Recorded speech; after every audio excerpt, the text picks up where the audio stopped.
I'm going to share some scenarios. Tell me if you can relate to any of these situations. You get an upsetting phone call. Then all of a sudden you find yourself standing in the pantry with your hand in a bag of chips, and you've already eaten a bunch of them, and it's almost like you don't even know how you got there. Maybe you're dealing with an ongoing work stressful situation and it's just really worn you down. As much as you try to resist, you find yourself drawn to the bag of chocolate chips in the freezer, and you grab a handful and then you grab another handful, and the next time you walk by you grab another handful, and before you know it the whole bag's gone and you don't even quite really remember eating them. How about this one? You're a busy mom to little ones. You love being home with them, but the constant demands wear you out. It's exhausting, it's tiring, and soon you find yourself munching on their goldfish or their leftover french fries off their plate. You don't even really recognize that you're eating that food. Can you relate to any of these situations? If so, will you share with us in the comments, what does emotional eating look like for you? How does it show up in your life? Maybe you're a stress eater or a comfort eater. Maybe you eat when you're excited as a way to celebrate. But all of those are different scenarios where you're eating for emotional reasons. As someone who's lost over 100 pounds, I'm Sarah with The Holy Mess, and I've been maintaining for almost 2 decades. I've helped thousands of women through my website, The Holy Mess, and my online Christian women's weight loss program called Faithful Finish Lines. If there is one problem that people have reached out to me for the most, that is emotional eating. And I get it. For most of my life, I was a compulsive overeater, a binge eater, and absolutely an emotional eater. And this was really going on from a very young age. I remember coming home from elementary school and then high school, and I would binge on snacks that my mom had bought for our lunches. So individual bags of chips and those little crackers with the spreadable cheese with the red stick that you could spread on the crackers. I would eat all the crackers plain except for one, and then I would spread the entire thing of cheese on one big cracker and I would eat it.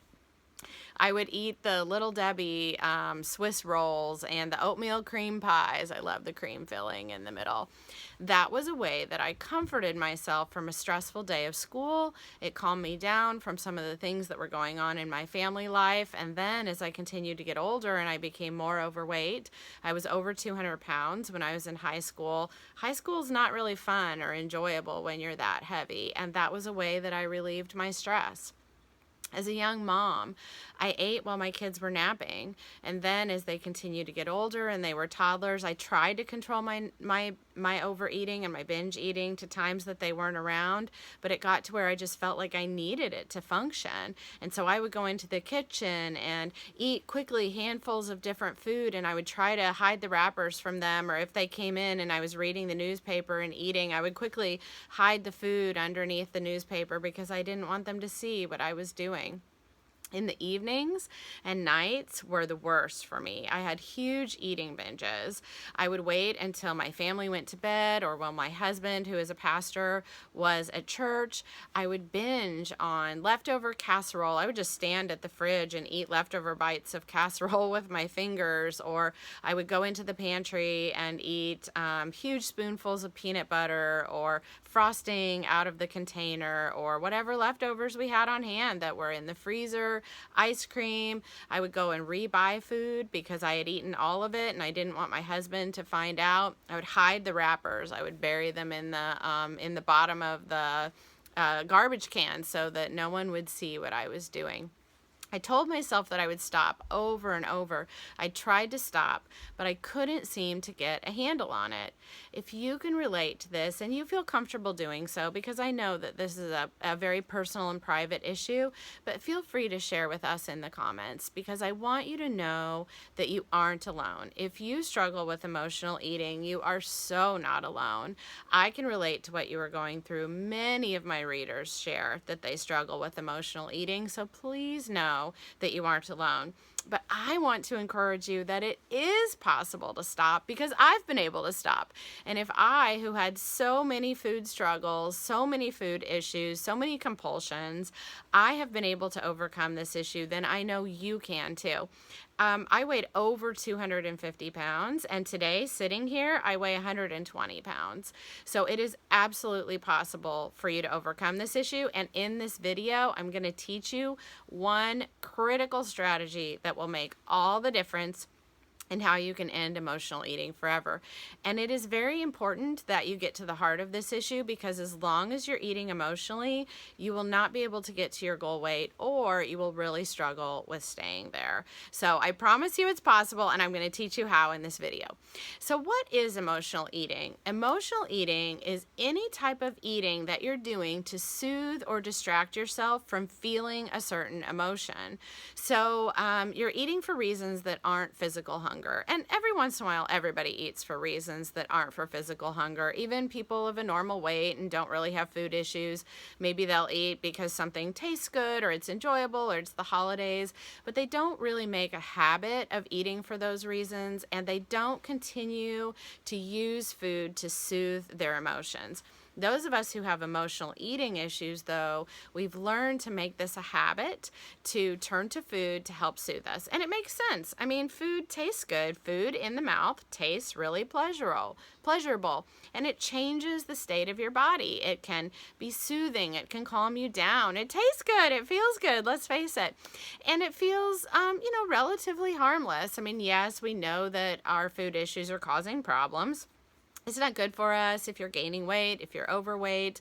But on the other hand, it can feel kind of easy to justify, because, it's not like drugs or alcohol where it impairs your ability to function. You can still go to work. You can still drive a car. You can still take care of your kids. So it's understandable if you have used food for emotional reasons that, it makes sense. It does work. But if you are overweight, if you are feeling like food is controlling you, you don't want to keep doing this behavior. It's having negative consequences in your life. So one of the first things to do to stop, and then we'll get to the strategy that is so valuable, is just to recognize when you are eating emotionally. Sometimes people will email me and they'll say, Sarah, I'm not an emotional eater. I just really like food. And I always have to question that a little bit. I really don't think that that is true. All of us like food. I mean, all human beings like food. We're wired to like food. Otherwise, we would die, because we wouldn't eat the food that our bodies require. But when you are eating to the point that you are causing negative consequences and you keep doing it, something more underlying is going on for you. Now, not every person who is overweight has emotional eating issues. But from working with thousands of people, I can tell you that most of us do. And it was certainly true for me. So all of these things are emotional eating: stress eating, boredom eating, overeating on the weekends, overeating for social reasons, overeating when you go out to dinner, overeating at the holidays, overeating while traveling, overeating at work, overeating at night, eating past full at meals. All of those have an emotional component to them. So the classic things we think of as emotional eating, like turning to food when you're stressed, or turning to food when you just can't cope, or turning to food when you get bad news, certainly those are emotional eating. But some of these other areas are emotional eating too, like eating when you're bored, because you're trying to use food to deal with a certain sense or state or feeling that you don't want to feel. And so that's emotional eating too. So in the comments, let us know, how does emotional eating show up in your life? Is it the classic ways? Is it some of the other ways that I just mentioned? I would love to hear from you what emotional eating looks like. And like I said, you can overcome this. And I also want you to know you don't have to fix every emotional problem that you have. You might have some childhood issues that you need to address. I certainly had some childhood issues that I needed to address, and going to therapy was a critical part of how I have lost over 100 pounds and maintained it for the last 2 decades. But I will also say, I haven't fixed everything. I'm still a work in progress. I still have emotions that I struggle with. I still have life situations that I struggle with. But I didn't have to fix. Yes, I needed to look at some of those things, but I didn't have to fix every problem that I have. I just needed to learn how to stop eating emotionally. So even if you've got some big stuff going on, and yes, maybe you do need to address that with therapy, and I'm a big fan of therapy, I highly recommend it, but it doesn't mean you have to fix every emotional situation in your life. You just need to learn how to stop eating for emotional reasons. All right, so here we go. This is the really big strategy. I want to say before I dive into this that I'm not a doctor, I'm not a therapist, I'm not licensed in anything. I'm a fellow traveler with you. This is an area where I have found food freedom. God has healed me. God has healed me of so many addictions, and from a mental health standpoint, that I'm able to stop eating emotionally. But I am a traveler on this journey right along with you. So I'm sharing from a perspective, not as an expert, but as someone who has learned along the way. And I hope that I can help you from what I have learned. So we have different parts of our brain, and we have the very basic part of our brain that I like to call the toddler brain. And some people would call this the lizard brain. I've heard people call this the lower brain, but it's more toward the brain stem, and this is the part of your brain that is functioning and working to keep you alive. And this part of your brain really doesn't care about your higher goals, your thinking self, your logic. It just has some primary basic functions. Then there's another part of your brain. It's the front part of your brain. I call this the adult brain. And you might hear people call this your thinking brain, your higher brain, your logical brain. This part of your brain can make plans. It can have goals. It can have dreams. It can logically think through consequences. The toddler brain doesn't care about consequences. The thinking part of your brain certainly can. So we have these different parts of our brain that have different functions, and each one is important, each one is valuable, but what is going to be important for you is to develop a skill called metacognition. And what metacognition is thinking about your thinking. So you can start to separate yourself a little bit from some of these different parts of your brain and use that to stop emotional eating. So the first step is to recognize that it's even going on. So you have your toddler brain and you have your adult brain. Your toddler brain really only has 3 desires. Those are food, sex, and safety. That's all the toddler brain cares about. It cares about keeping you alive. And this is great. This is very important because these are critical things to keep you going as a human being.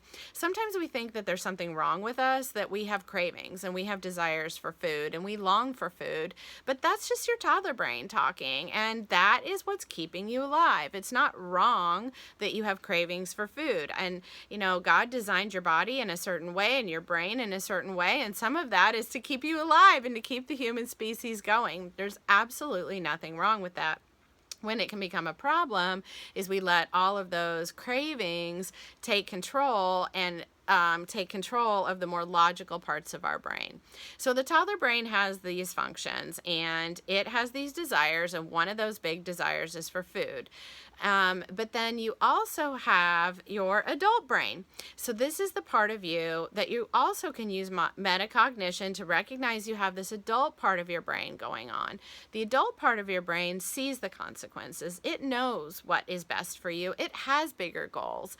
The adult part of your brain wants to lose weight. The adult part of your brain wants to think logically and critically and have bigger hopes and goals and dreams.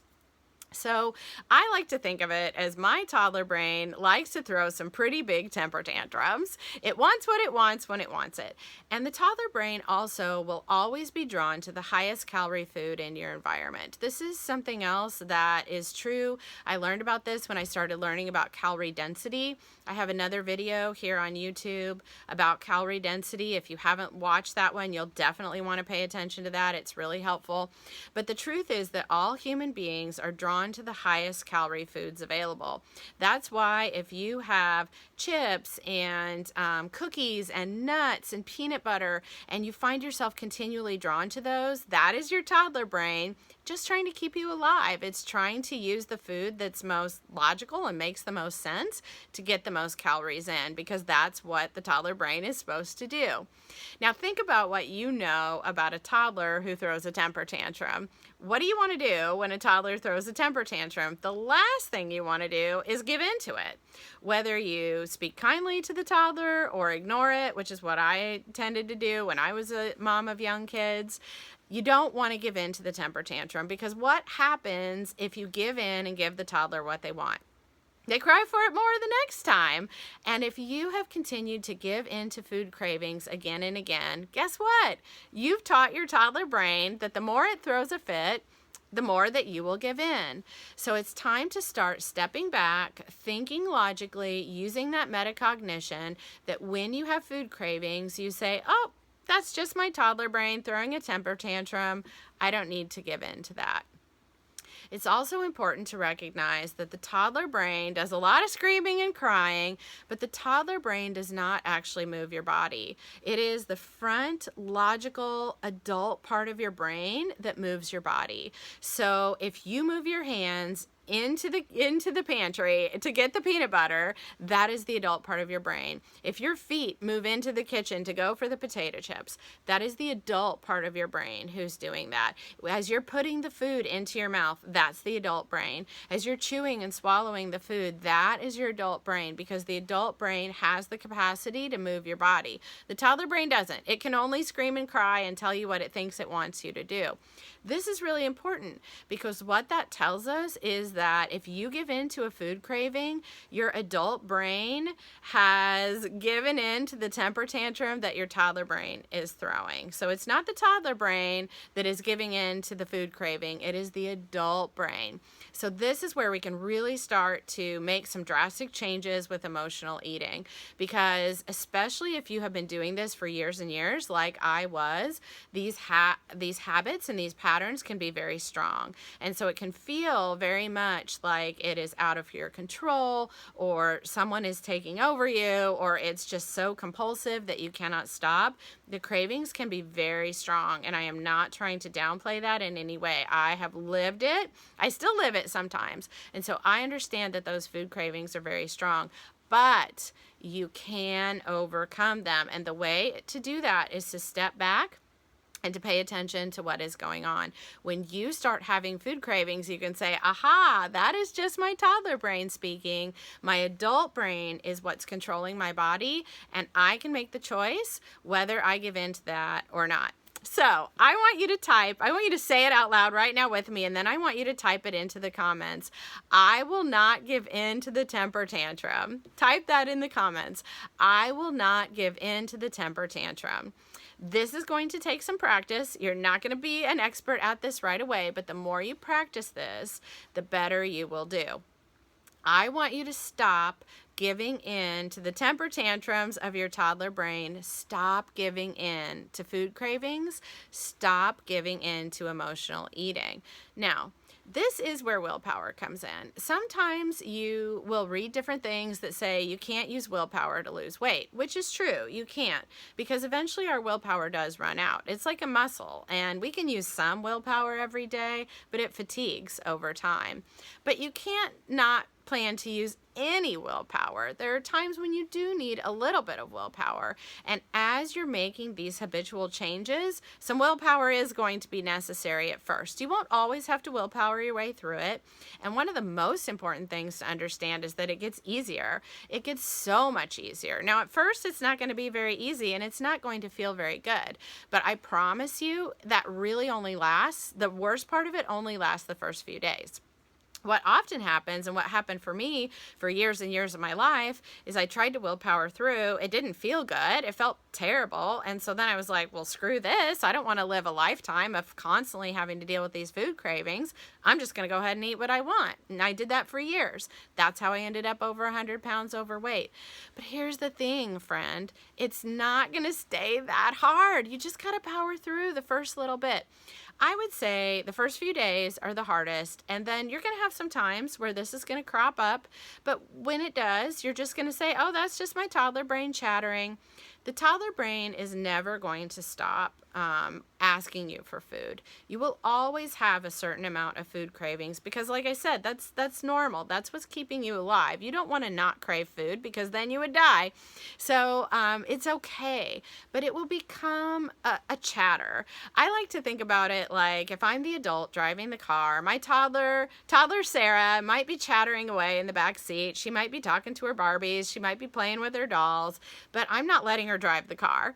So yes, there's some chatter going on. And now that I'm many, many years into this process, I still hear the chatter. Once in a while, my toddler still throws a wild temper tantrum.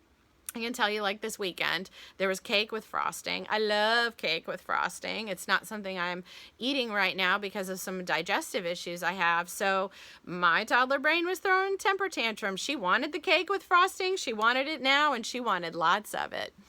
But that was a one-time occurrence. Most of the time, it's more like just a little bit of chatter that's going on all the time because I don't give in to those cravings. And so the more that you practice not giving in to the cravings, using the adult part of your brain, the more it just becomes chatter in the background and not something that is impossible to manage. I believe in creating a food plan. So that can be different for different people. For a lot of the women I work with, it's tracking. I track every day. I happen to use Weight Watchers. I think Weight Watchers is a great system. It's not the only system, though. You could use MyFitnessPal, you could keep a food log, but whatever it is, if you are someone who struggles with food issues, I think that's a wonderful boundary to have. So creating some type of a food plan for yourself, some type of healthy boundaries, whatever that looks like for you. And especially during this time, as you are trying to work on emotional eating, I find that really helpful because then you're going to know right away, instantaneously, if it's your toddler brain trying to get you to eat something or if it's your logical adult brain. I pre-track, which means I track the night before what I'm going to eat the next day. It's no big deal. It's not a problem. It's actually something I kind of enjoy. I really like food. I like to think about food. And so to think about the night before what I get to eat the next day, it's like, ooh, what do I get to eat? So I don't find pre-tracking to be a problem at all. So I pre-track. And then the next day, I follow my food plan. So it's really quite easy for me to tell when something is my toddler brain throwing a temper tantrum and when it is my adult brain, because my adult brain has already made these logical decisions about what I'm going to eat. And so when I get negotiations, I know that's my toddler. My toddler is quite precocious, and she likes to negotiate with me and say, oh, you worked out extra, you took extra steps today, I think you need an extra serving of this, or come on, everybody's having it, why don't you just have some, or look at how stressful of a day you had, it was a really hard day, why don't you just go ahead and have some chocolate, it's going to make you feel so much better. But because I already have my food plan arranged, and it includes treats, I include treats almost every day, but they're part of my plan. So I can eat them, I can enjoy them, and I know that that's my adult brain making that decision. It's not the toddler brain throwing a temper tantrum. So no matter how uncomfortable it gets, when those cravings come, I don't want you to give in to the temper tantrum. And as a Christian, if you're a Christian watching this video, I want you to say that this is so in line with what we understand about how the Bible guides us and how God has created us. God has created your body. God has created your brain in these marvelous ways. And we have an enemy who would love to just get in and use what God has given you against you. He will tempt you in every possible way, but you have the power of God to resist every temptation. So no matter what, if your toddler brain throws a temper tantrum, if it tells you you're stressed or you're tired or you need the comfort, your goal is not to give in to the temper tantrum, but to use the adult logical part of your brain to follow through on your food decisions. Now, if you have been using food for many years, like I was, to soothe your emotions, to kind of comfort you, to buffer over those tough emotions, it's going to be challenging at first because you might feel a lot of emotions come up and the emotions might feel really strong. And the reason for that is you've been feeling the emotions, but they've been dulled by food. So you felt sad, but you kind of buffered over it with food. Or you felt angry, but then you didn't feel it for very long because you went really fast into the kitchen and started munching on potato chips. Or you got really excited, but then you used food as part of that celebration in a way that wasn't healthy. And so these emotions might feel really strong. A phrase that you can say to yourself is this: there is no thought or feeling I cannot handle. In fact, why don't you type that into the comments with me? There is no thought or feeling I cannot handle. Here's the thing, friends. It's just a thought. A thought never killed you. Or it's just a feeling. No feeling can hurt you. It's just a feeling. So when I started working on these issues, I made a commitment that no matter how uncomfortable I was going to get, and I knew it might get uncomfortable, I would not give in to the toddler temper tantrum. And one of the things that keeps me going in the hard times is knowing that every time I give in to the toddler temper tantrum, the cravings are going to get stronger and it's going to get harder. But every time I don't give in to the toddler temper tantrum, that part of me gets stronger and it gets easier and the cravings get less. So just remember, there is no thought or feeling I cannot handle. You can definitely handle these emotions. So I would love to hear from you in the comments. What do you think about this? Can you look at this as in a logical way using metacognition, that you have a toddler brain that is going to drive you to food and it's going to throw some temper tantrums, but you have a logical adult part of your brain that can make healthy food decisions and move you away from emotional eating. One more thing I want to say too is that you have to make sure that you're eating enough food. Even if you want to lose weight, you can certainly have a small calorie deficit, but you don't want to undereat to the point that your body is starving and in need of nutrition. So as you are working on this issue, I highly encourage you to eat enough. Eat a good healthy breakfast with tons of nutrition. Eat a great lunch with lots of healthy food. Eat a satisfying dinner. If you eat snacks, eat a couple of snacks. Eat at a small calorie deficit if you need to lose weight, if at all. And maybe while you're working on emotional eating, you make a decision to just maintain where you are right now. But no matter what, you have to be eating enough food, because if you are under eating, your body will absolutely drive you to food. And that moves beyond emotion. That is just the critical way that your body is keeping you alive. So make sure while you're working on these emotional eating issues that you are eating enough and you're eating good, high quality nutrition so that your body isn't driving you to food. As Americans, we tend to be overfed and undernourished. We eat far too many calories, but not enough nutrition. So as you're working on this emotional eating issue, I would just encourage you to eat really high quality nutritious food, because that's going to help support you in this whole entire process. All right, I'm Sarah with The Holy Mess. I can't wait to hear from you about how you're going to overcome your toddler temper tantrums and use the adult part of your brain so that you can lose weight, get to your goal weight, and stay there for the rest of your life. Thanks for watching.